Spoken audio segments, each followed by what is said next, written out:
32 Angler. Yes! 16 K.O.-Tickets. Boom! 8 Battles. Ja! 6 Finalisten. Das gibt's doch nicht. 3 Zielfische und ein Pokal. Der YPC Bank 2024 wird präsentiert von der Anglerschmiede, dem Online-Weg zum Angelschein. Hearty Rice, feel the difference. Und Lure Drop, jeden Monat Weihnachten. Hallo liebe Zuschauer und herzlich willkommen zur 10. Episode des YPC Bank 2024 und damit zur 4. und entscheidenden Folge in Gruppe A. Nach dem Morgen des 2. Tages haben Tabellenführer Florian Hassenpflug von Stroft und auch der aktuell zweitplatzierte Sami Mohib für Usuri die K.O.-Runde dank starker Fullcards bereits fest im Visier. Für den Top-Favoriten Dustin Schöne sieht die Situation dagegen deutlich komplizierter aus. Er braucht noch einen 6. Fisch für die Fullcard und sein Barsch könnte fürs Weiterkommen auch zu klein sein. Normalerweise kein Drama für den Berliner, doch da er seit Stunden mit starken Schmerzen im Nackenbereich zu kämpfen hat, die ihm das Auswerfen momentan fast unmöglich machen, ist die Lage extrem brenzlig. Herbert Ziereis vom Moby Softbaits Team ist Dustin mit ebenfalls 5 Fischen und allen 3 Fischarten jedenfalls dicht auf den Fersen und auch Max Guder von Savage Gear liegt in Schlagdistanz. Der mehrmalige Profiliga-Gewinner Birger Domeyer von der Fisch und Fang konnte nach einem katastrophalen ersten Tag mit einem richtig guten Zander immerhin positiv in den Tag starten. Für Catch with Care Urgestein Evert Ostam mit einem kleineren Barsch und Fischaas-Vertreter César Valladares noch ohne jeden Wertungsfisch muss langsam schon ein Wunder her. Zuerst erkundigen wir uns aber mal nach dem Zustand unseres gesundheitlichen Sorgenkindes. Oh fuck, ich war unabhängig vom Arzt, vom Turnier einen Arzt. Das gibt's doch nicht. Das kann doch gar nicht sein, ey. Ich hatte noch nie so einen Scheiß. Oh.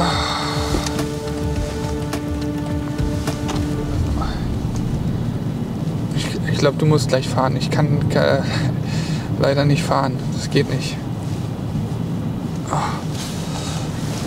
Es dauert dann doch immer ganz schön lange, so einen Angelplatz mal durchzufischen. Da täuscht man sich total mit ein paar Wegen dazwischen. Habe jetzt alles schon so gemacht, dass es dicht zusammen ist. Aber trotzdem rennt die Zeit wie sonst was. Nächste Buhne ist wieder 1,5 Stunden weg. Dann noch eine auf Zander wieder. Brauche ich auch noch den Hecht, ne? Also da werde ich diese Barschbuhnen oder sowas gar nicht schaffen. Also ich hätte jetzt noch so 10 Angelplätze, die ich angeln könnte. Jetzt muss ich auch noch entscheiden, welche mache ich jetzt davon. Ein bisschen glückliches Händchen braucht man jetzt auch, dass man sagt, der oder der zündet. Ne? So wie eben, okay, ist halt eigentlich eine gute Strecke, aber dann ist da jemand vor dir, das ist natürlich nicht ideal. Und ich glaube, dass die schon gut ist normalerweise, aber ja.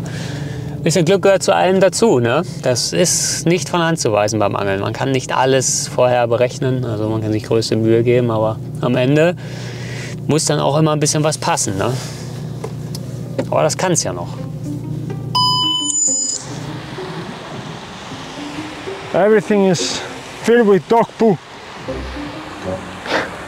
Like everything. Yeah. Have to care about that. We keep casting, we haven't get any followers there. The fish are here. We know that. We were training here and got a lot of fish. So, but timing, I don't know. It's about the activity window. When they start biting, hopefully they start biting. Not one, but many. Move, I think. Yeah. It's like a minefield. So, neuer Spot. Ich habe eine Warthose angezogen. Wir wollen hier mal so ein bisschen so eine Scharkante ablaufen.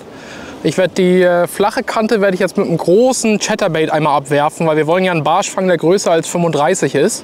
Das heißt, ich werfe aus, lasse den zum Grund sacken und kurbel ihn dann schön langsam die Kante hoch, sodass er dann auch noch die Steine touchiert. Das finden die Barsche in der Regel ganz toll. Hecht und Zander natürlich auch, aber es geht jetzt primär ja um Barsch. Hier sieht man das, da ist auch eine Muschel mit drauf. Also der läuft genau in der richtigen Tiefe. Und dann auf dem Rückweg werde ich noch mal durchjiggen, vielleicht ein bisschen schleifen. Aber wie gesagt, erstmal das Flachwasser absuchen und dann gehen wir ins tiefere Wasser runter. Wir haben jetzt hier gerade mal nicht so eine normale Wasserfarbe, sondern ich bezeichne es gerne als Cola-Wasser.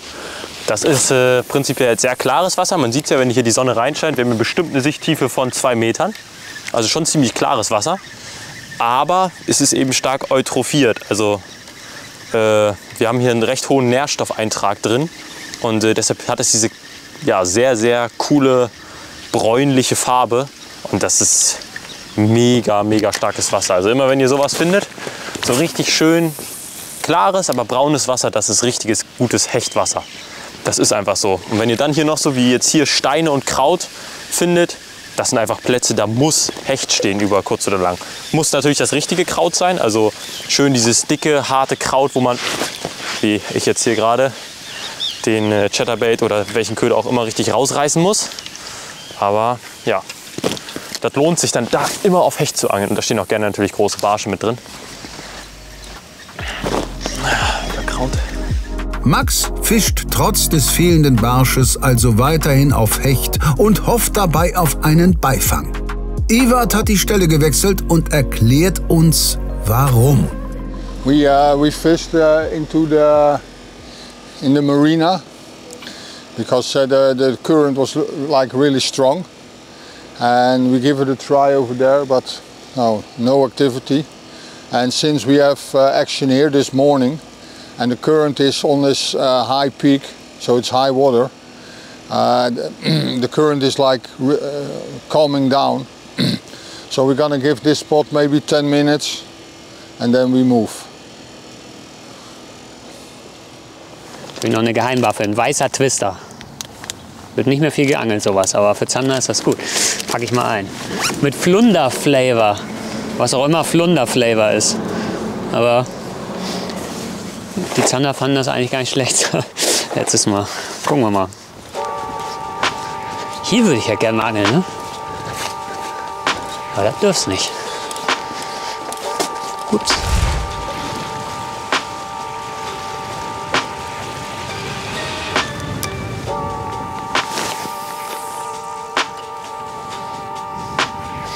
Hier ist auch die Ecke sehr gut hinten drin, schön tief.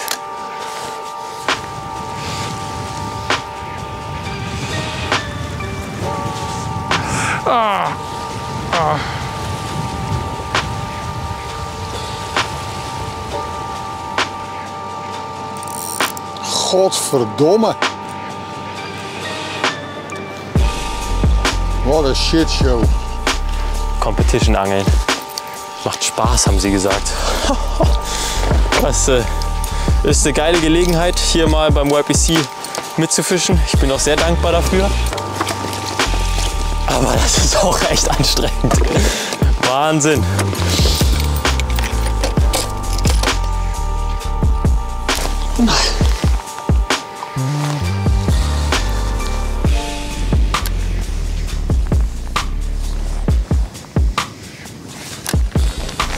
Gleich mal einen kleineren Köder ranmachen. Ich weiß nicht, ob die heute vielleicht gar nicht mal so gerne das große Zeug mögen da irgendwie. Ein bisschen picky, die Jungs. Also lupenreiner Biss in der Bohnenecke drin, aber nicht verwandelt. So, jetzt mache ich mal einen Prototypen ran von uns. Zwar eine Sonderfarbe von dem Westin Shetties. Sieht jetzt nicht so spektakulär aus,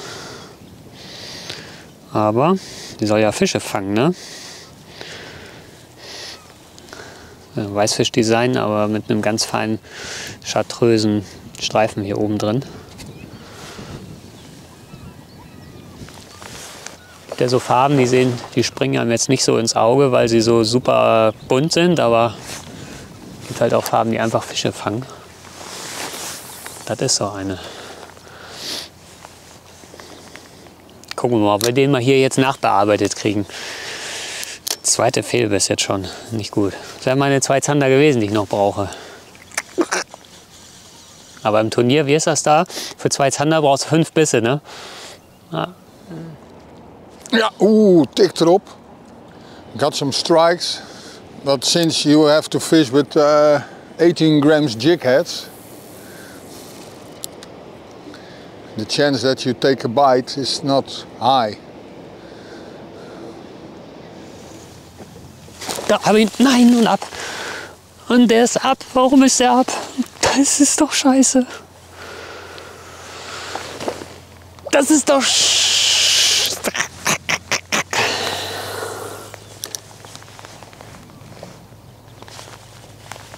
Okay, jetzt war er dran, jetzt beißt er wirklich nicht nochmal.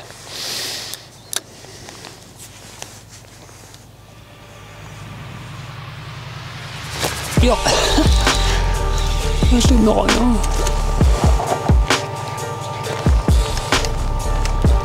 Das kann zwar knapp werden, aber wir nehmen ihn erstmal.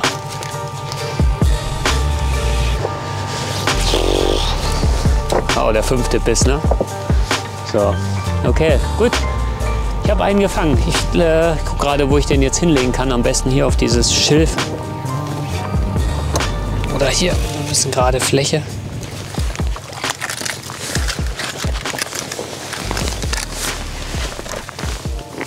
Wir bauen uns hier mal ein bisschen was zum Messen. So und so.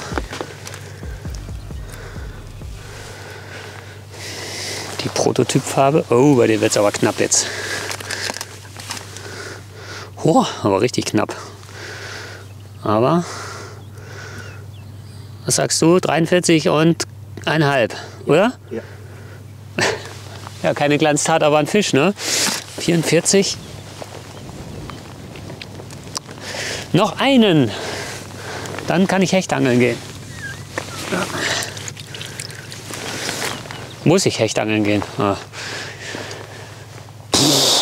Ja, es ist zäher, als ich es eigentlich gerne hätte heute. Das muss ich echt zugeben. Bisschen zäh, aber naja, was man immer gerne hätte. Ne? Gut. Aber ich denke, um einfach auch noch einen Fisch zu fangen, bleibe ich jetzt erstmal bei einem etwas kleineren Köder. Der ist so 10 cm. Zu viele Fehlbisse. Brauche ich jetzt auch nicht nochmal. So. Gut. Ich melde den mal und dann. Ja, vielleicht steht da ja noch einer, wer weiß.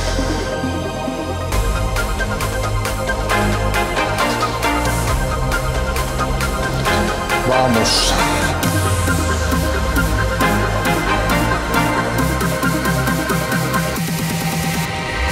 Fisch! Mein Nacken. Fuck. Ein kleiner.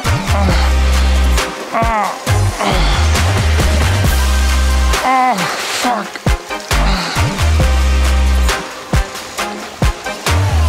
Ein kleiner Barsch.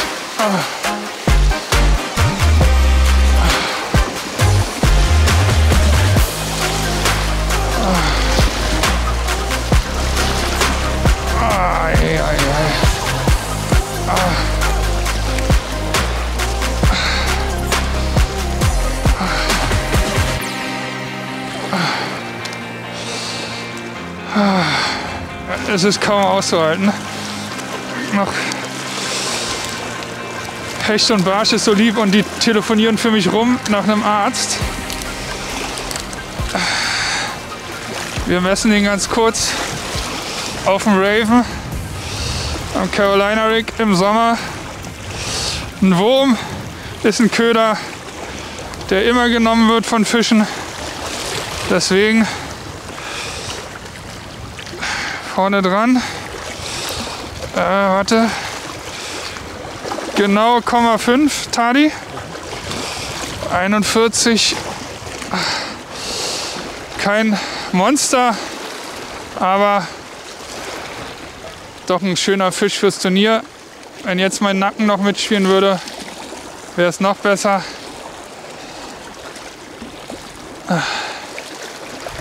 Der Gute darf schnell zurück. Sorry. Tschüss, Großer. Ich kann nicht mehr.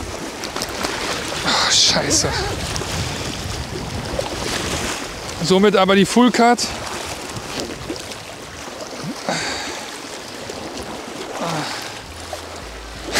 Es tut mir echt leid. Ich bin echt eigentlich nicht so empfindlich, aber es geht gerade nicht anders.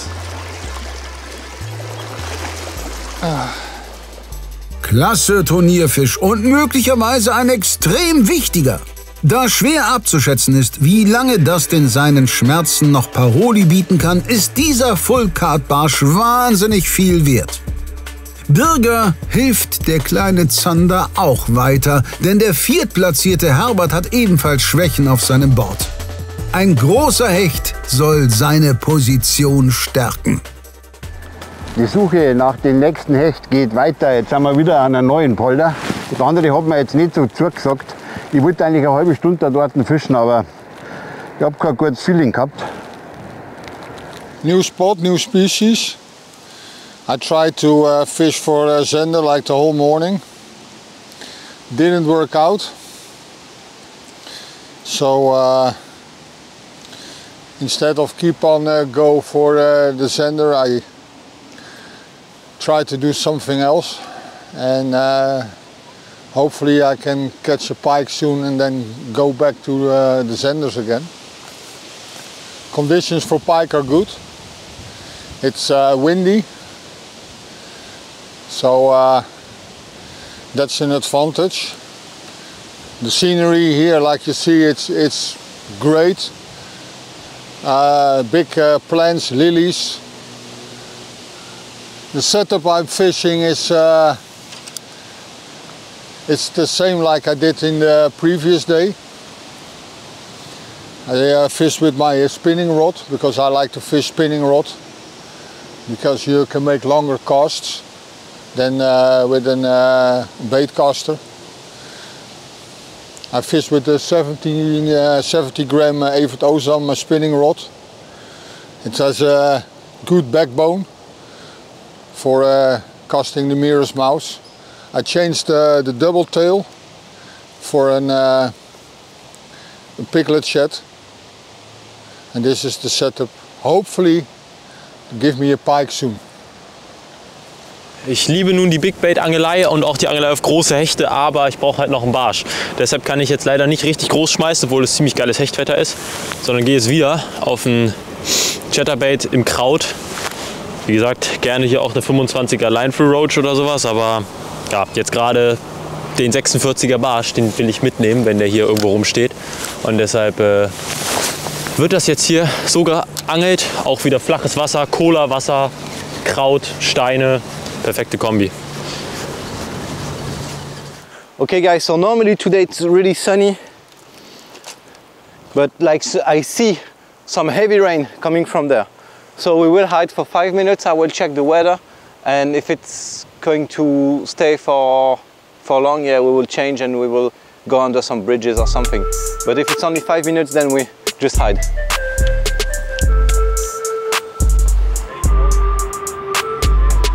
Yo! Fish! No! Yeah, I just took the... What happened, man? It took the tail only, and pull. But watch the fish, there's some activity now. So I will be switching to swim bait now. You see what I mean? It's all about the time, the weather. Now it started raining and boom! There was a pike there. It was triggered by the change of the weather. Maybe now we're starting with some good fishing.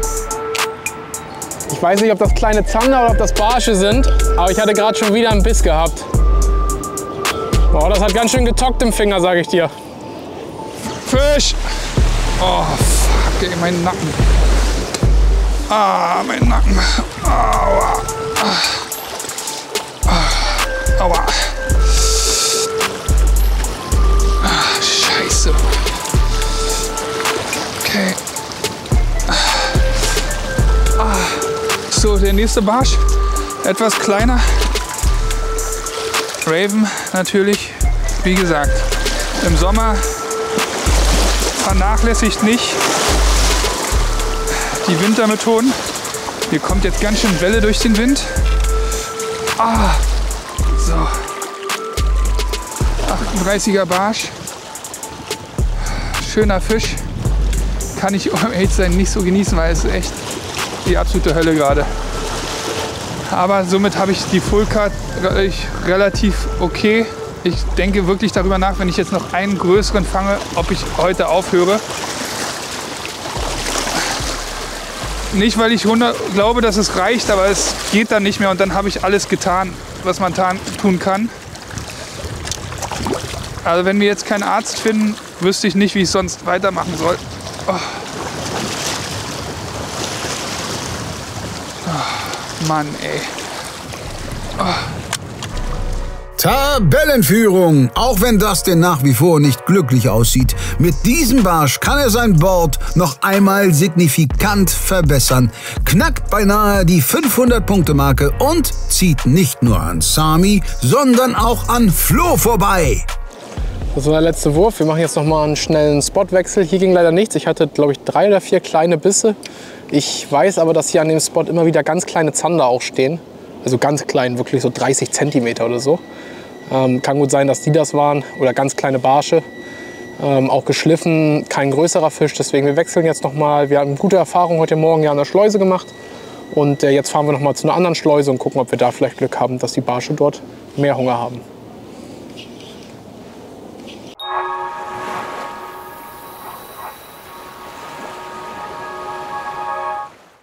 Leute, ich habe eine gute und eine gute Nachricht für euch. Zuerst die gute. Wer von euch einen Raubfisch-Adventskalender vorbestellt hat, bei dem dürfte es in Kürze an der Tür klingeln, denn Europas beliebtester Angel-Adventskalender wurde palettenweise bei uns zugestellt und wird jetzt ausgeliefert. Und jetzt die gute, wer noch keinen vorbestellt hat, der muss trotzdem nicht leer ausgehen, wenn er jetzt nicht zu lange zögert. Heute bestellt, in wenigen Tagen bei euch und ich muss euch ganz ehrlich sagen, und tausende zufriedene Kunden geben mir recht, das Ding hier ist wirklich ein No-Brainer. 100 € knapp, 240 € Warenwert, nur exklusive Farben, geile Marken drin, da kann man wirklich nichts mit falsch machen. Also holt euch das Ding jetzt, sonst ist das Geheule am Ende wieder groß.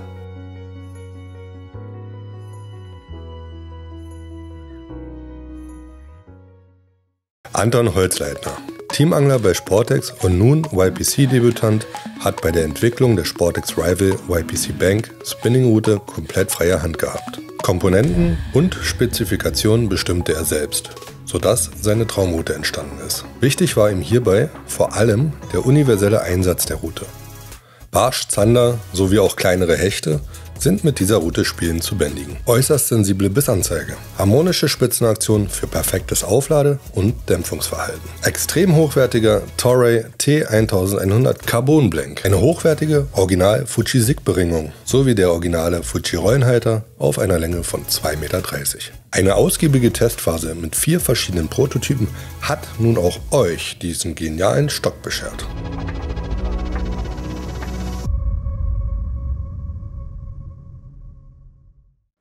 €150 Angelset geschenkt. Das ist doch bestimmt Beschiss. Nee, das gibt's zu jedem Angelscheinkurs nur für kurze Zeit gratis dazu. Ach, das ist doch eh nur wieder Spittelschrott. Guck mal, alleine die Lamestique von LMAB kostet 90 € im Laden. Oh, da ist doch keine Rolle dabei. Klar, guck hier, von Abu, mit geflochtener Schnur sogar. Nee. Doch. Aber die teuren Köder musst du dir noch kaufen, oder? Nee. Oh. Köder und Zubehör sind auch dabei. Mach keinen Scheiß, das klingt wirklich gut. Also, auf geht's. Angelset sichern, Kurs auf anglerschmiede.de buchen und dann ab ans Wasser mit dir.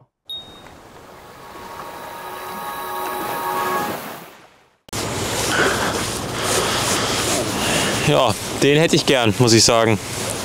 In lebendig. Und mit einem richtig knallharten Biss. Der geht an Meter ran auf jeden Fall. Der Kollege. Oder ging an den Meter ran.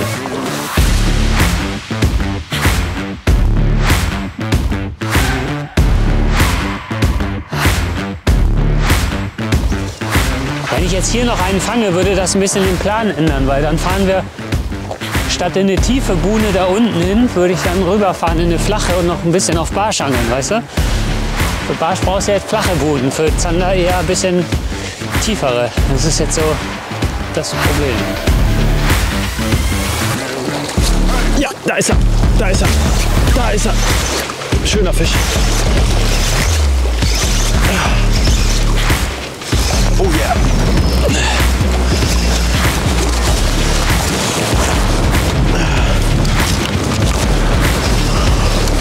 Na los, komm her hier. Kleiner Scheiße. So. Yes. We're filling up the card. Sehr schön, sehr, sehr schön.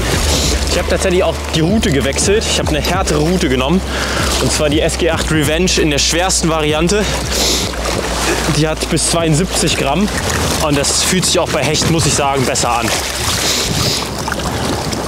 76. Yep. Ich habe ja eben schon gemutmaßt, wie lange ich hier fischen werde und so weiter und so fort. Jetzt müsste ich natürlich sofort auf Barsch gehen. Aber ich habe das Gefühl, ich kriege hier noch einen 85er, 90er Fisch. Halbe Stunde würde ich sagen oder sowas, gebe ich dem Spot hier noch. Und dann geht's auf Barsch, all in. Für einen richtig großen. Okay, passt. Sehr schön. So, macht's gut, mein Hübscher. Wir sehen uns. Oh, sehr schön. Da habe ich auch eine gegeben, ey. Ja, es ist schon besser. Ich merke es gerade wieder. Ich habe halt eben die 40 Gramm Variante geangelt. Und halt, wenn ein Barsch kommt, ist es dann besser. Aber so beim gezielten Hechtangeln, ich brauche richtig Bums bei der Route. Klar, auch da kann ein Fisch aussteigen. Aber naja, das ist schon eine sicherere Nummer dann. Finde ich jedenfalls. Dieses am Ufer lang gehen, das mache ich total gerne. Einfach so Strecke machen. Weil wenn dann ein aktiver Fisch steht, Mann, der hämmert da drauf. Vor allen Dingen im klaren Wasser. Im trüben Wasser, nee, da ist es anders. Aber im klaren Wasser, der bewegt sich der Hecht mal 3-4 Meter für den Köder. Das ist gewiss. Das Vorfach ist noch super, schönes dickes Hartmonofor. Mindestens 0,90er Stärke, lieber Millimeter. Dann ist man auf jeden Fall auf der sicheren Seite. Jedenfalls meiner Erfahrung nach, wenn es jetzt irgendwie pelagisch oder was weiß ich geangelt wird, sollte man noch dicker angeln. Aber gerade an einer normalen Spinnroute, jetzt hier bis 70 Gramm, da reicht ein 0,90er Fluoro auf jeden Fall aus. Muss man einfach so sagen. Da kriegt man nicht genügend Druck drauf, um das durchzuschneiden. Tendenziell jedenfalls. Aber ja, damit habe ich noch nie einen Fisch abgerissen hier so an der Kombi. Also das ist gut, ist besser, gefällt mir gerade besser als mein Stahl da von vorhin. Also als Angler rechnet man natürlich immer so ein bisschen seine Chancen aus. Wie steht es denn ums Weiterkommen? Es kommen ja 4 weiter aus der Gruppe und nach dem ersten Tag waren ja 3 schon mal mit einer Full Card ziemlich weit weg. Aber die anderen, also Platz 4, das ist, glaube ich, oder könnte ich mir vorstellen, zumindest ein engeres Rennen. Das bei mir noch kommt das nicht in Frage, aber wenn ich noch einen Zander und einen Hecht fange, für den Hecht habe ich auch noch eine gute Idee einzufangen, so ist das nicht, dann könnte das auf jeden Fall eng werden. Die Frage ist halt, wie groß ist der Zander, den ich fange? Also noch so ein 40er, das ist nicht so optimal, besser noch so ein wie heute Morgen. Und ja, also da ist auf jeden Fall noch alles drin, um weiterzukommen. Da bin ich mir ganz sicher. Deswegen habe ich auch so ein bisschen Stress, das Gefühl, so Gas, weil ich weiß genau mit der Zeit und ja, Zeit ist jetzt so ein bisschen bei mir das Ding. Ne? Ich habe genug Plätze für alle Fischarten, aber die zu angeln in 4 Stunden, das ist so das Thema. Da muss man sich jetzt gut entscheiden, wo fahre ich hin und wann gehe ich auch wieder, wie viele Würfe mache ich da. Könnt ihr euch einfach nicht vorstellen, wie viel Stress sowas ist, so ein Tag. Echt, also entspannter Angeltag in der Natur ist nicht. Heute nicht. No follower, nothing.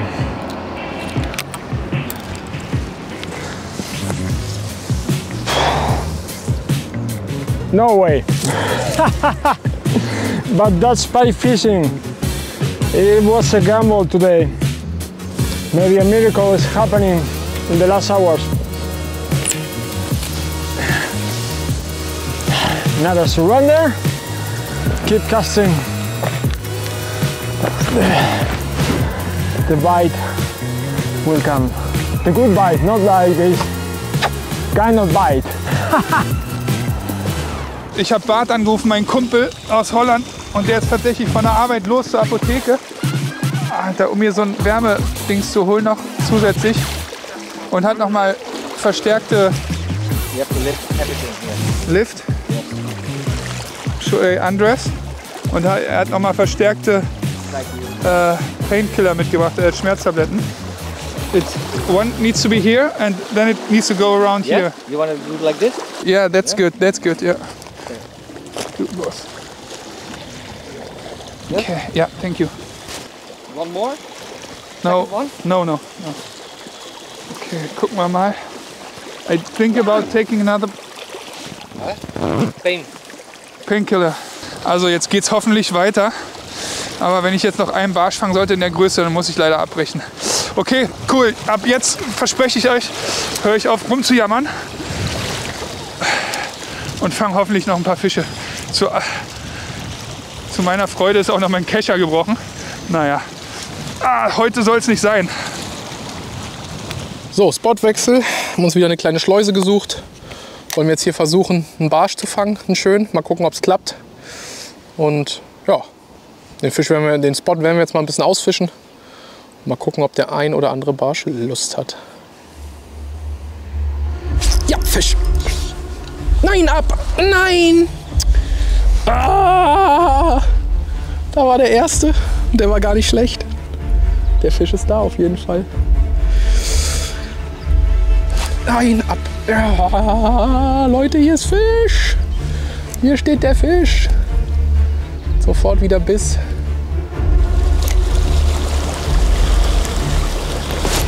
Ja, da ist er, der nächste.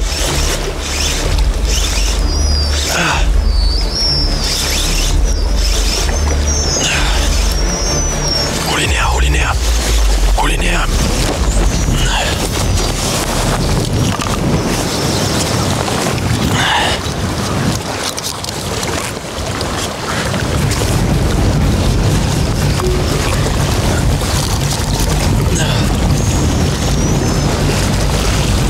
Einheitsgröße hier. Shit. Den gern größer gehabt.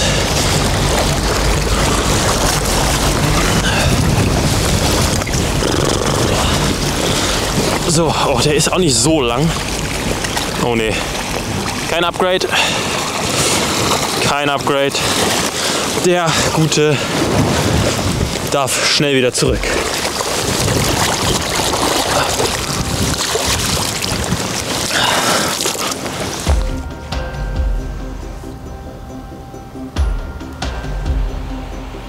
Huge fish behind, guys. Huge fish.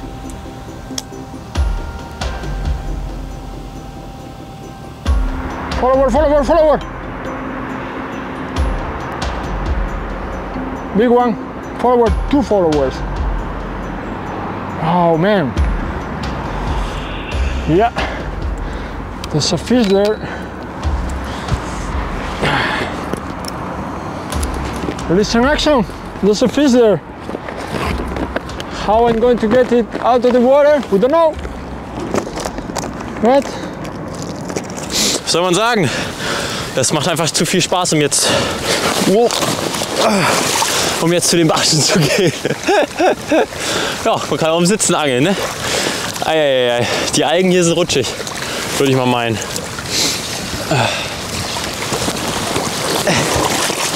Vor allen Dingen, wenn man hier so einen sperrigen Kescher umhängen hat und dann die Windböe erwischt, dann setzt man sich auch mal auf den Hosenboden.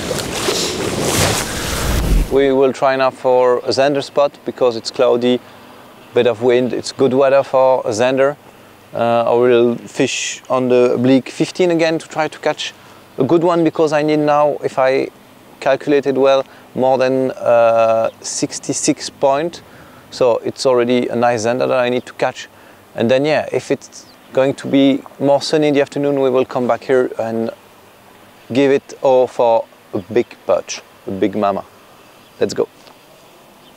Wie ich vorhin schon erklärt habe, muss ich hier ganz weit raus, um die Kante zu erreichen. Und deshalb fische ich tatsächlich mit 28 Gramm Gewicht und einer 40 Gramm Rute, was ja eigentlich nicht so Dropshot typisch ist. Aber das habe ich vorhin auch schon gesagt. Der große Vorteil ist, dass das Blei natürlich unabhängig vom Köder ist. Das heißt, der Köder trotz des schweren Bleis, ich komme weit raus und es ist flach. Und der sinkt trotzdem langsam ab und spielt. Und auch der Fisch spürt beim Einsaugen keinen Widerstand. Das heißt, ein Riesenvorteil, einen Carolina Rig zu fischen, wenn man große Weiten erreichen muss. Und was ich noch anders mache als viele anderen, ich mache keinen Wirbel dazwischen, sondern ich mache 3 starke Gummistopper. Das sind hier die von Valley Hill in Größe L ran. Und das hält dann auch perfekt. Und dann kann ich je nach Laune der Fische ganz schnell die Stopper verstellen. Und somit bin ich extrem flexibel. Mein Lieblingsköder für einen Dropshot ist eigentlich der Raven, ein Wurm, 5 Inch hier. Fängt eigentlich immer Barsch. Ihr wisst selber, früher als Kinder habt ihr wahrscheinlich das auch gemacht, mit Wurm auf Barsch geangelt. Oder wenn man jetzt irgendwo angeln geht im Meer, ein Wurm ist ein Köder, der immer fängt. Und der ist extrem vielseitig einsetzbar, weil ich kann ihn am Dropshot fischen, ich kann den am Skirted Jig fischen, ich kann den Carolina fischen und vor allem als Trailer ist der auch super geil. Auf dem Spinnerbait, Mace Runner oder ein Chatterbait. Also, ein Raven ist tatsächlich ein Köder, mit dem man sehr viele Sachen machen kann.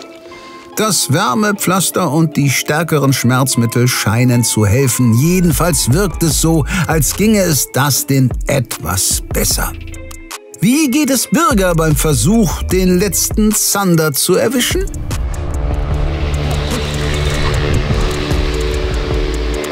Ja, das ist doch der Zander. Kein Riese, aber ein Zander. Ja.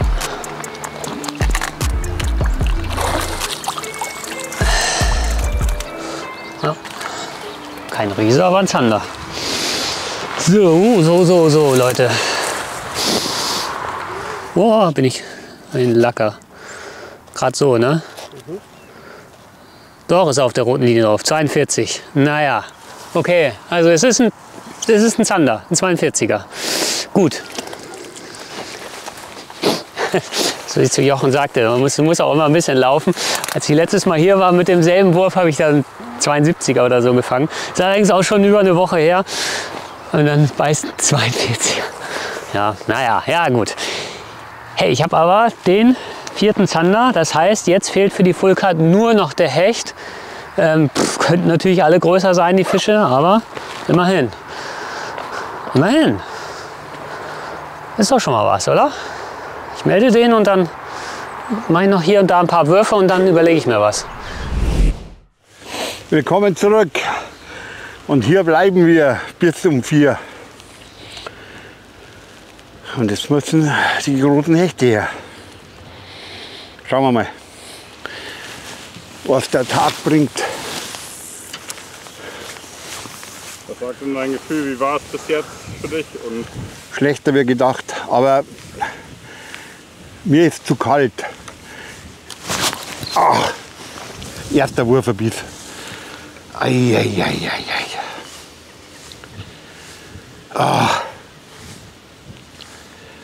Wenn ich nicht anhauen können. Habe ich gerade so gemacht, so. Leck. Elendig. Erster Wurf, erster Hecht verloren, aber Haken rausgezogen, also er war schon in Kontakt mit dem Haken. Gut. Aber das ist auch beim Hechtfischen normal. Jeder hakt nicht und 100% konzentriert war ich auch nicht. Erster Wurf, wieder der Klassiker. Den fangen wir jetzt nicht mehr, aber an die Freundin davon. Fisch!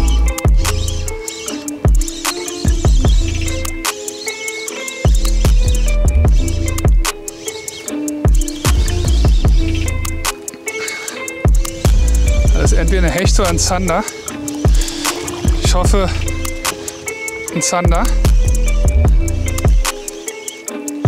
Ich habe gerade auf den Metal gewechselt. Oh.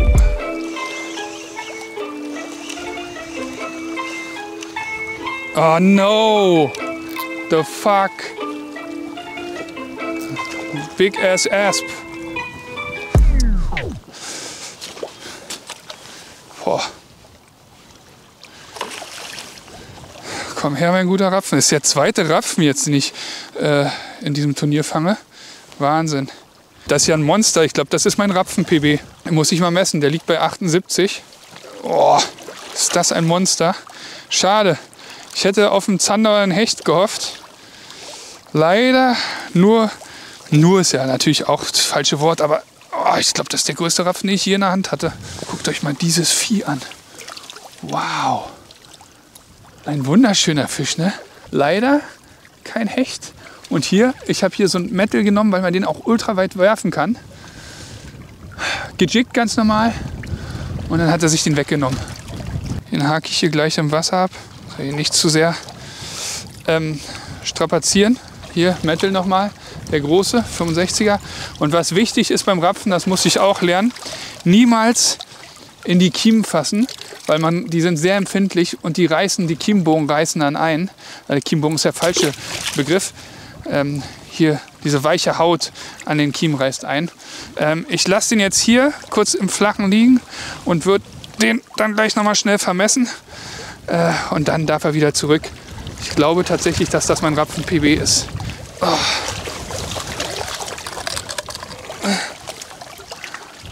Na, nicht 80. 75. Nicht PB, trotzdem wunderschöner Fisch. Bist du drauf, Tadi? Und tschüss, Großer. Hoppa. Ciao. Keine YPC-Punkte, aber erster Wurf mit dem Mettel. Auch absolut unterschätzter Köder zum Zanderangeln. Ich glaube, das angeln nicht viele. So ein Vibration Bait. Kommt man weit mit raus. Kann man jiggen, kann man leiern. Sehr vielseitig einsetzbar. Und Herr Brinkfisch, wie ihr gesehen habt. Oh, oh. Weiter geht's.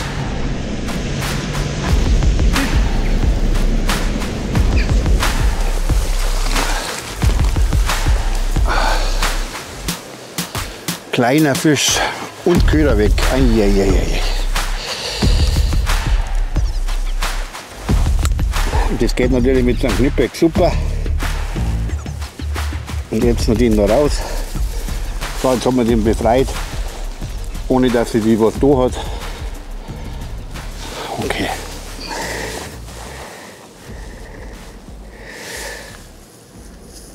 (44, 55 cm.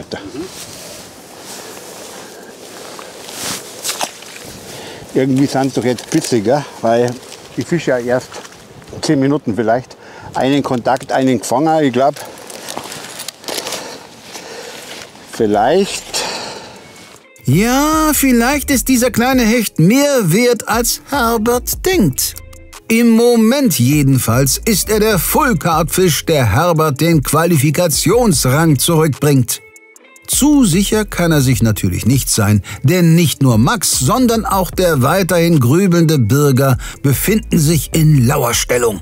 Ja, am Ende geht es immer um die richtigen Entscheidungen, die man jetzt so trifft. Das macht, glaube ich, am Ende den Angler aus, der dann immer vorne liegt. Oder der so struggelt wie ich jetzt. Also fahre ich jetzt. Ich habe jetzt hier einen Platz, wo wirklich kein großer Hecht, also da steht ein Hecht, den hatte ich als Nachläufer, den habe ich auch nicht weiter geangelt. Gestern, ich weiß, wo der wohnt, fahre ich da jetzt hin, den schnell fangen. Vielleicht, vielleicht nicht, aber es dauert auch alles eine halbe Stunde. Oder angel ich noch einen Platz mehr für Zander, aber dann ist auch da die halbe Stunde weg und solche Entscheidungen. Jetzt muss man halt die Entscheidung treffen. Ich weiß selbst, dass meine Zander keinen Eintrag ins Guinness-Buch wert sind und auch nicht reichen werden, um hier irgendeinen Blumentopf zu gewinnen. Aber ohne den Hecht natürlich jetzt genauso schlecht, ne? Also beziehungsweise sogar noch schlechter. Das ist jetzt so ein bisschen die Frage. Und da kommt es jetzt drauf an, wofür entscheidet man sich? Ja? Macht man das eine, macht man das andere, schafft man beides, wie auch immer. Das kribbelt jetzt so. Okay, ich weiß es jetzt noch nicht, aber gleich weiß ich's. Kein 1,6 Meter. Schade. Naja, Karte voll, außer der Barsch. Das war das Ziel. Noch einen zusätzlichen Hecht gefangen. Das hat Spaß gemacht. Ich muss ehrlicherweise sagen, ich hätte gerne die 4 Stunden Big Baiten, die ich vor 2 Tagen verbracht habe, lieber hier gemacht. Weil da gibt es richtig große Fische. Aber naja, so ist das. Jetzt geht es auf Großbarsch. Ich muss ja ein paar Punkte noch aufholen. Also Ziel auf jeden Fall 40 plus, am liebsten 45 und am coolsten wäre noch die 5 vorne. ab geht's. Wir wechseln nochmal, geben dem Spot hier ein bisschen Ruhe. Vielleicht kommen wir später nochmal her, mal schauen. Aber jetzt fahren wir erstmal dahin, wo wir heute Morgen den Barsch gefangen haben und schauen, ob wir da noch einen fangen können.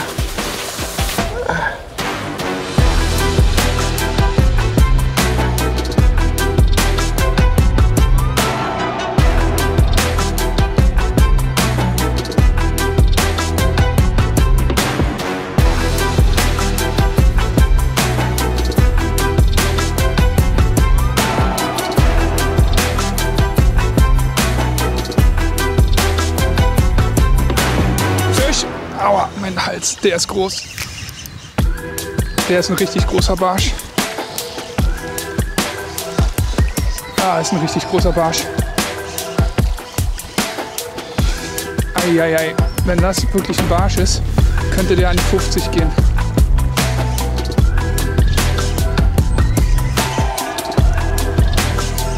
Ah, vielleicht ist ein Zander, so wie der steht. Das Schütteln war eigentlich Barsch.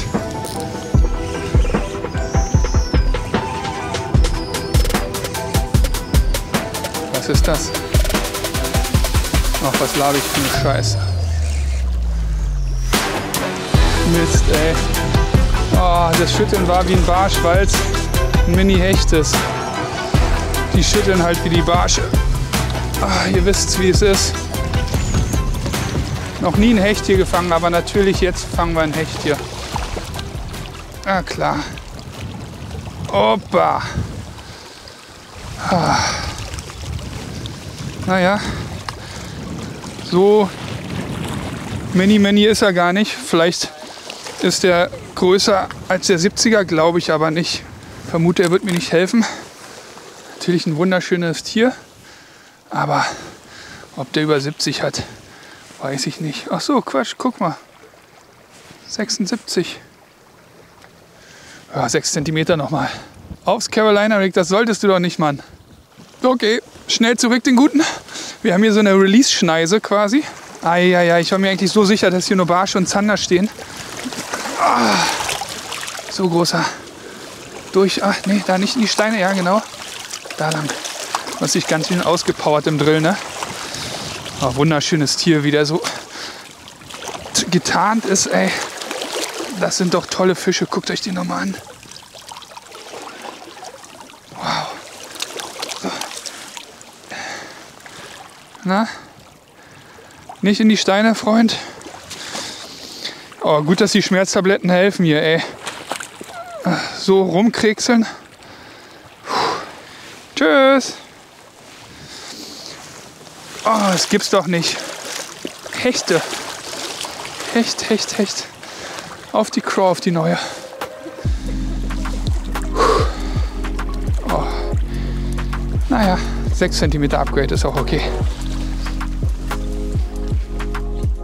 Während die Release-Schneise noch etwas Optimierungsbedarf hat, kann man das von Dustin Sport eigentlich nicht mehr sagen. Mit nun über 500 Zählern wird es wohl in die nächste Runde gehen. Herberts Quali-Rang ist dagegen noch ein ganz zartes Pflänzchen und das weiß er auch. Unterm Fischen überlegt man sich natürlich immer die Punktestände und wie es ausschauen könnte. Bei mir schaut es so aus, dass ich auf alle Fälle noch 2 Hecht, also 2 Hecht fangen muss, die wo über 80 sind. Dann, wenn ich das schaffe, dann rechne ich mir aus, dass ich vielleicht dann Platz 4 machen könnte. Aber nur dann. Und dann müsste aber der Max wirklich sauschlecht fangen, das wünsche ich ihm natürlich nicht, aber gut. Machbar ist immer alles, weil das, was die anderen gestern gefangen haben, das können ja die anderen auch an einem Tag fangen. Also. Und bei uns war es natürlich definitiv so, dass genau an den Tag, wo wir Zone 1 gehabt haben, das wieder so beschissen war. Am zweiten Tag ist bei den anderen natürlich wesentlich besser gelaufen. Aber da steckt man nicht drin. Aber hoffen, dass die anderen nichts fangen, bringt auch nichts. Also muss ich ran. Und das Gewässer darf es hergeben. Also ich habe auf alle Fälle ein Gefühl, dass da sind große Fische da. Also Man hat ein Polderhecht mit 80 ist immer ein guter Fisch. Also, aber die gibt es da drin. So, super schneller Spotwechsel. Außer dem einen Biss, da ging dann ja nichts mehr an dem Spot. Wir sind da wieder zurück, wo wir eben schon waren. Wir machen jetzt hier einmal Powerfishing, fischen hier einmal ganz schnell durch, hoffen einen Fisch zu fangen.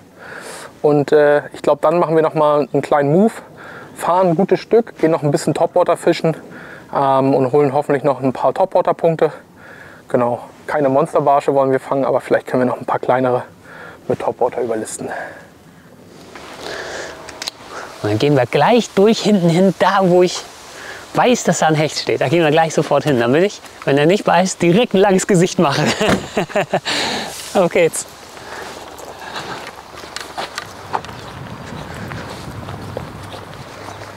We can get one idea of this. The pike are not biting anything. So at least it's not that I'm doing things wrong. It's that the fish are a bit of assholes. Well, as you can see, back to the Zander spot. Well, the pikes were not home as well. So I think, again, I found the wrong spot. Well, this morning we had some action over here, so that's why I decided to go back. With a little bit of luck, the Zanders are active, and then at least we can catch some fish, because yeah, one perch is quite a disappointed result. But it is what it is. That's fishing. And yeah, well, I hope to catch some Zanders now. Yeah, so now guys, I was not so successful with Zander fishing. So we're stopped again on the pike spot. But I will try the topwater now, because I want to have at least 10 topwater points today. So I will first try this pike with the topwater, a nice pencil from Yozuri. And then I will try again with my twister. Eigentlich immer ein gutes Gefühl beim Angeln, wenn man weiß, der Fisch sieht meinen Köder ganz sicher. Es ist so flach hier und glasklar. Ziemlich sicher, dass er das sieht. Aber es auch will.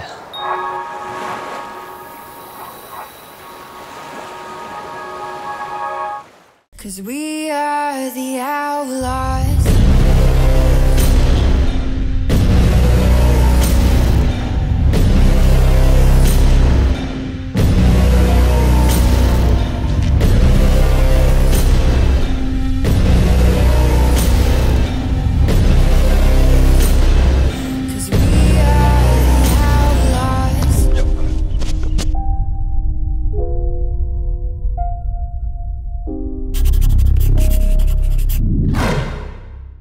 Mein Name ist Luis Mendes, auch bekannt als Big L, der Typ, der die dicken Muttis jagt. Ich habe in meinem Leben hunderte Routen in der Hand gehabt und viele Modelle gekauft und getestet. Und 2015 für mich beschlossen, meine eigene Routenserie zu entwickeln. Routen, die genau das liefern, was Raubfischangler brauchen.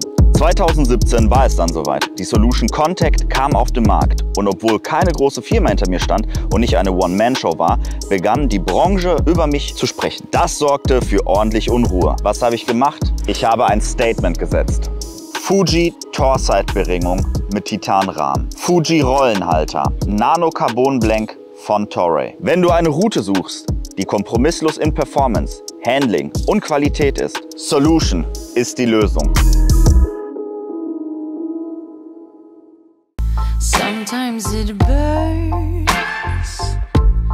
Kein Bock mehr auf böse Überraschungen? Hol dir Lure Drop, das Monatsabo für Raubfischangler. Krasse Neuheiten, exklusive Sonderfarben und ein riesiger Preisvorteil. All das und vieles mehr gibt's auf luredrop.de.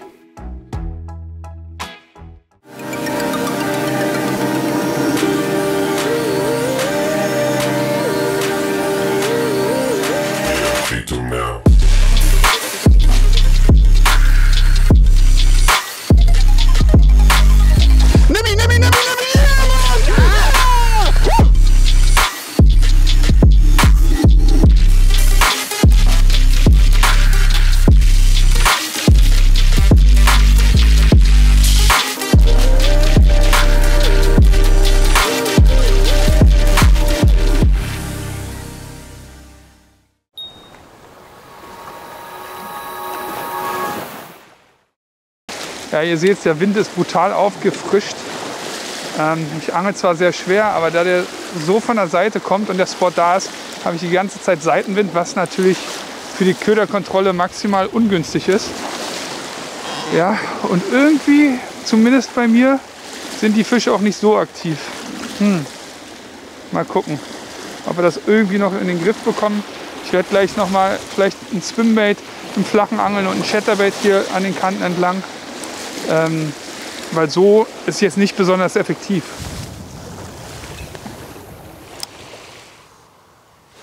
Ja. Gestern war noch pur. Eieieiei.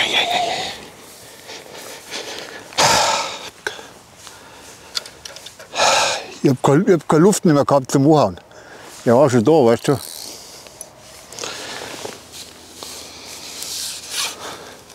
Ich bin ja auf den Kescher drauf. Ich brauche aber unbedingt den Kescher. Unbedingt.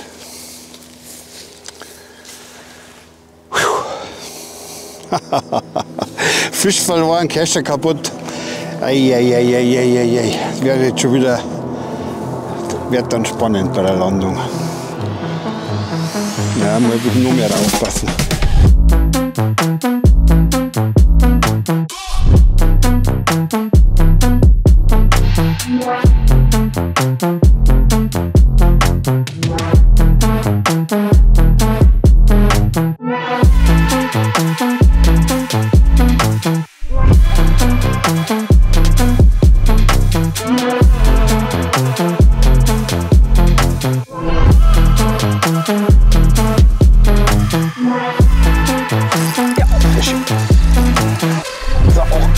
Als ob das. Der ist nicht so groß, glaube ich. Abwarten. Ja, doch. Schwimmt mit.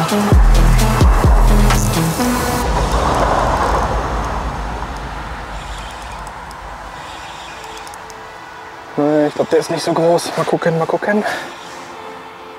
Bitte sei groß.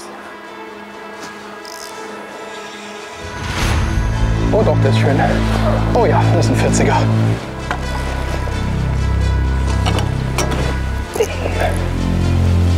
Das ist ein schöner Fisch. Okay. Vielleicht nicht ganz 40. Jawohl. Yes! Doch, der ist gut. Oh, Leute. Was ein zaghafter Biss. Wieder ein richtig dicker Barsch. Yes! Ah, mega. Mal schnell die Scale nass machen. Mal ordentlich Wasser drauf. Wunderschöner Barsch. Auf ein SLT Minnow an einem kleinen BKK Dropshot Haken. Ich habe hier einen, ich glaube es ist 25 oder 27er FC2 von Stroff drauf. Das ist quasi unsichtbar unter Wasser. Stroff D1 und ein wunderschöner Barsch. Hammer. Mega. Der ist lang. Messen wir den mal. 44. Ich kann es nicht glauben. Leute, ein wunderschöner Barsch. Den setzen wir jetzt ganz schnell zurück. Klar, das Wasser hier ist. Und da will er auch schon gehen. Und da geht er. Yes! Ja, Leute! Ja! Das war ein geiles Upgrade. 44 cm Barsch. Was geht denn ab heute bitte? Yes! Um den Einzug in die nächste Runde geht es für Flo schon gar nicht mehr. Aber vielleicht kann er Dustin ja noch den Gruppensieg abjagen. Der arme Cesar jedenfalls hat andere Sorgen. Denn nach guten Fischen im Training ist er im Turnier noch immer punktlos. Guys, last chance for me to get a fish. I cannot explain that. I really cannot explain that. I mean, okay, if we got small fish, that would be a really bad situation. But getting no fish in 2 days, this is the worst that can happen to an angler. Today was go big or go home. I'm still trying to go big. Oh, das ist nicht gut. Gar nicht gut. Das hatte ich mir anders vorgestellt. Ich wollte jetzt den Hecht haben und ich habe auch nicht mehr so ganz viele Optionen für den Hecht, jetzt muss ich zugeben. Weil ganz viel Polder geangelt, aber die meisten waren total schlecht. Jetzt haben wir es 14 Uhr. 2 Stunden noch. Was mache ich in 2 Stunden? Ich gucke den Fellen beim Davonschwimmen zu. Fisch.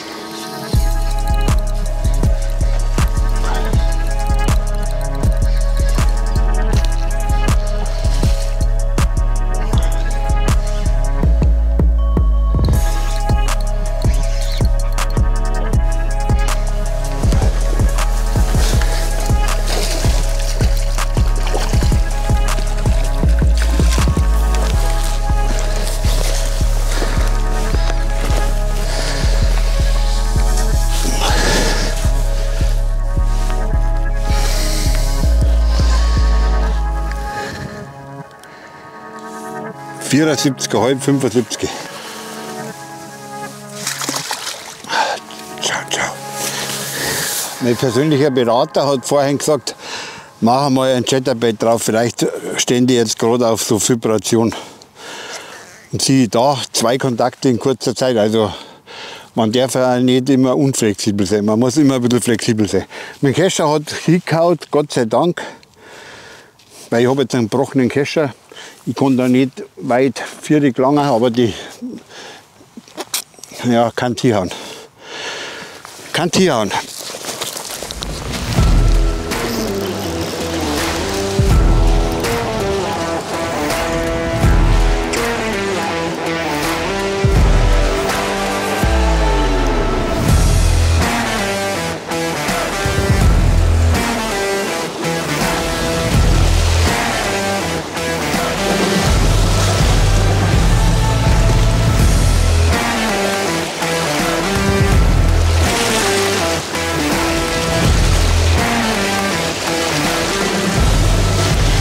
Genau die habe ich gesucht.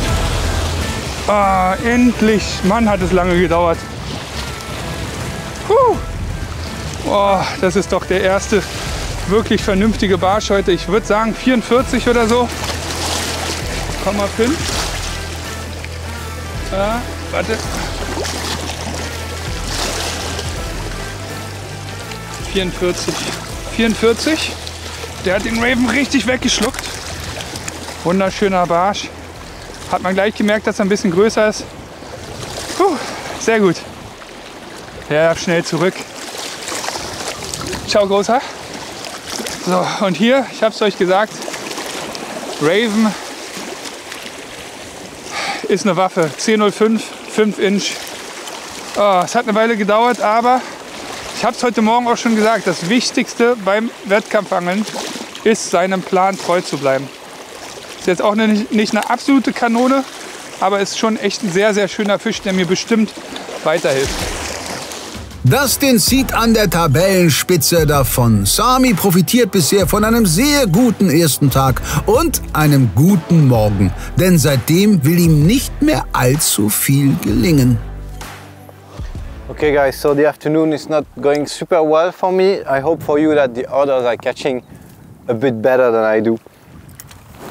Yeah, my plan is basically to stick to all the spots where I caught nice fish during training, and yeah, no spot give me a good fish. So now we have like almost 2 hours left.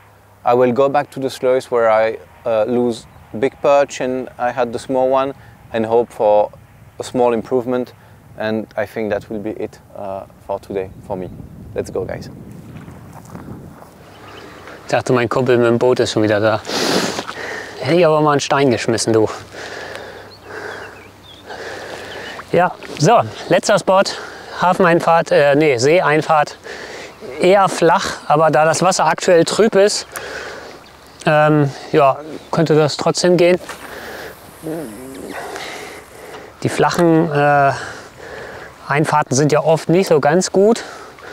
Dann muss man da im Dunkeln angeln oder eben so wie jetzt, wenn das Wasser trüb ist oder ein bisschen höher, eins von beiden. Und jetzt haben wir es trüb, also das könnte schon was sein. Sonst ist das hier eher nicht so prickelnd.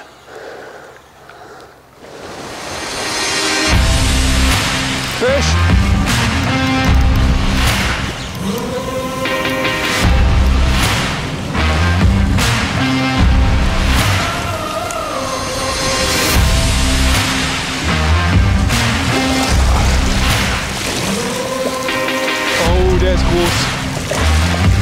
wieder eben.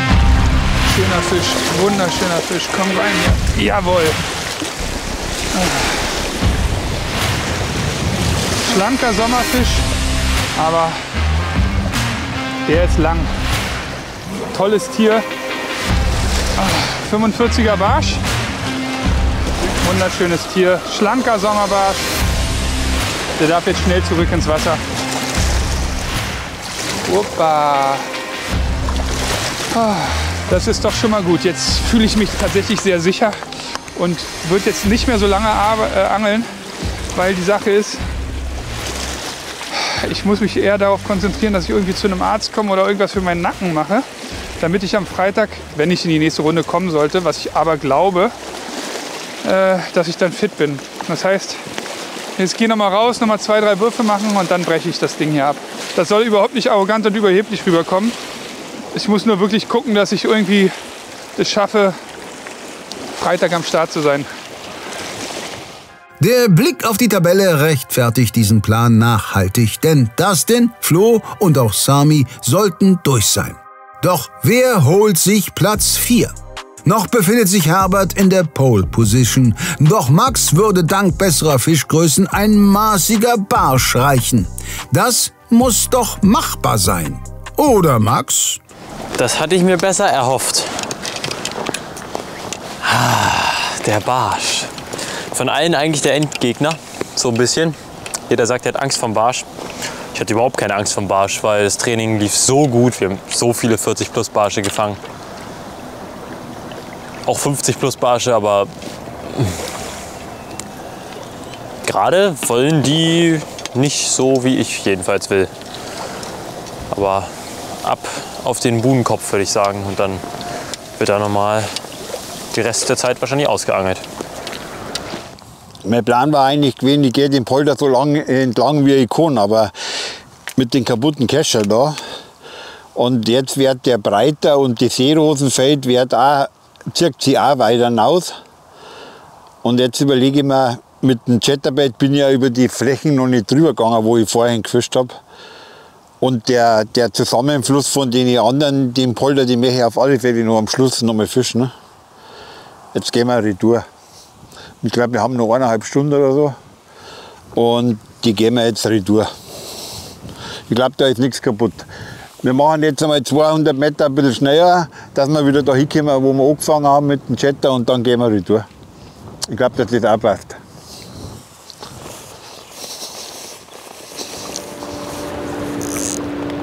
Soll mal ein Zander sein, hä? Ja. Okay.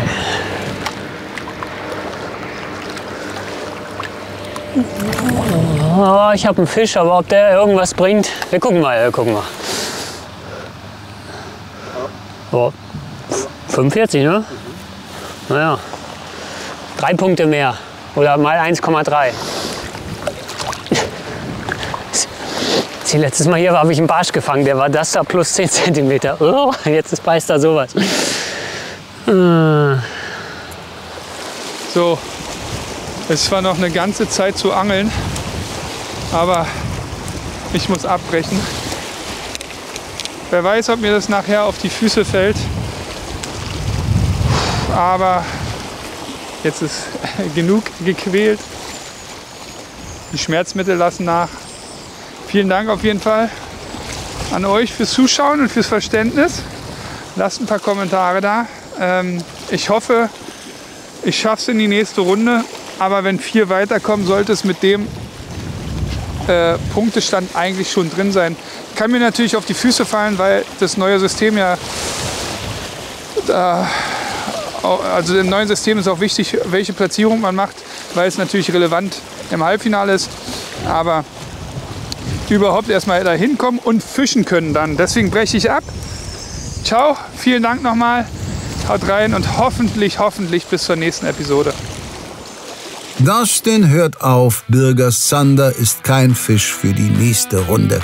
Wer fängt den letzten Fisch? Wer kommt in die Battles? Herbert oder Max? The last part for me today.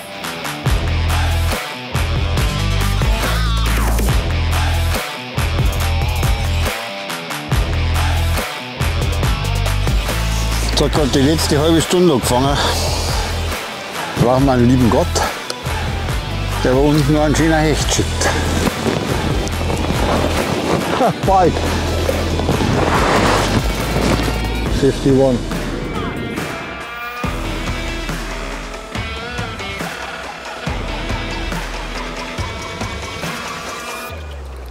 Fisch.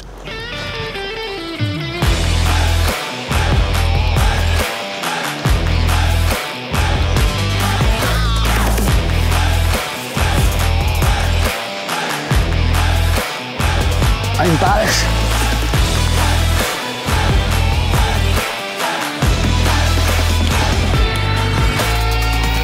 Ja!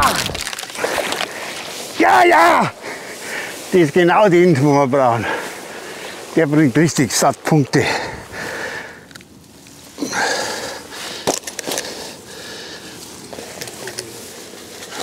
Was sagt der? 49. 48,5 drüber, 49. Ja, der ändert alles. Ich hoffe, zumindest haben wir jetzt da fast 100 Punkte mit dem Fisch.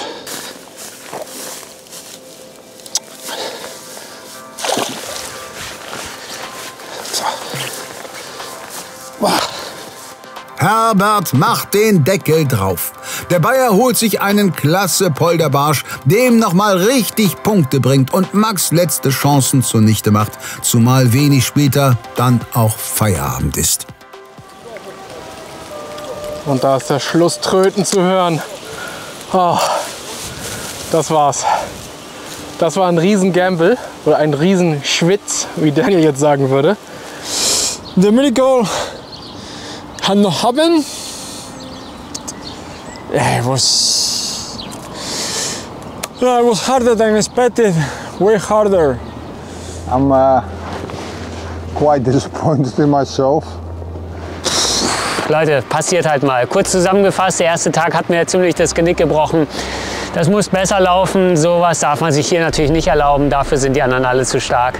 Ich hätte gerne noch mal ein 1-gegen-1 Duell im Halbfinale gegen irgendjemanden gefischt, aber das ist auf jeden Fall jetzt nicht mehr der Fall. Ohne Fullcard wird man in dieser bärenstarken Gruppe nichts reißen.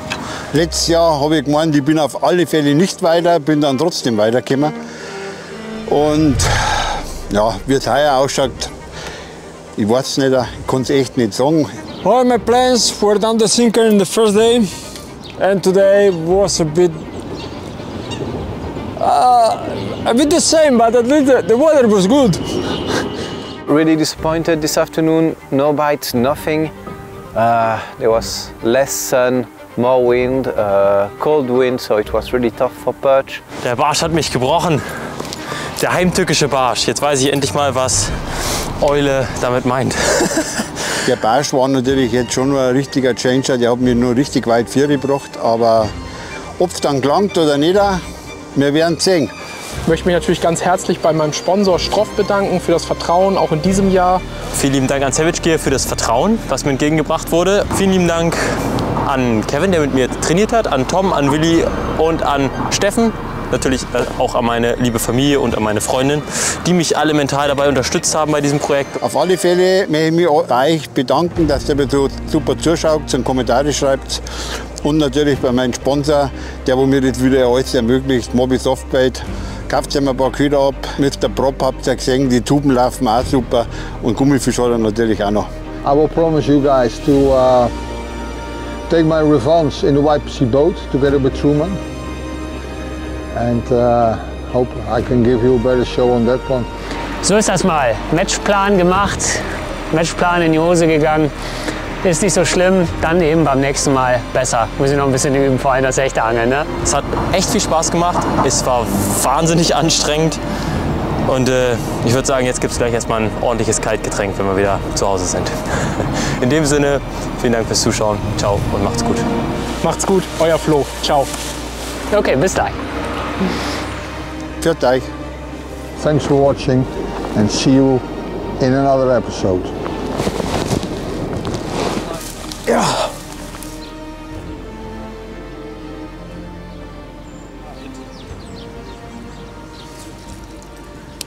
It was not that bad. during the training.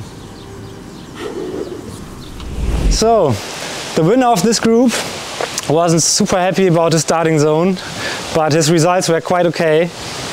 And today, even a dislocated neck couldn't stop the defending champion from winning this group. Congratulations, Dustin Schöne. First place. Yeah. In this incredibly strong group, we had even a second angler who made it to the finals last year. And this angler went second this time. So Florian, congratulations, you're still in the win. The third angler, who will make it to the semi-finals, had quite a slow second half of today, but his morning today and his first day were so good that Sami, you became third. Congratulations, man. Yeah, and then we had quite a close race for the last slot for the semi-finals. Two people were searching for a big perch, Max and Herbert. In the end, Herbert caught a really huge one last minute, and Herbert, you became fourth. Congratulations!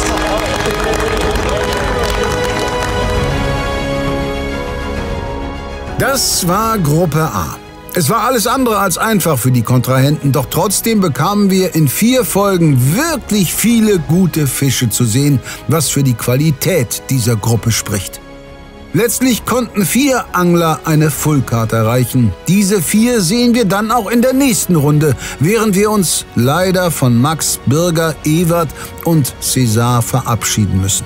In der nächsten Woche entscheidet sich dann in 2 Folgen, welchen 4 Gegnern Dustin, Flo, Sami und Herbert in den K.O.-Duellen gegenüberstehen werden.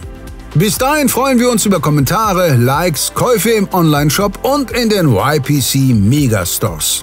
Ach so, fandet ihr Ino, der Toni in seiner Babypause als Organisator vor Ort und Moderator der Siegerehrung vertreten hat, genauso klasse wie ich?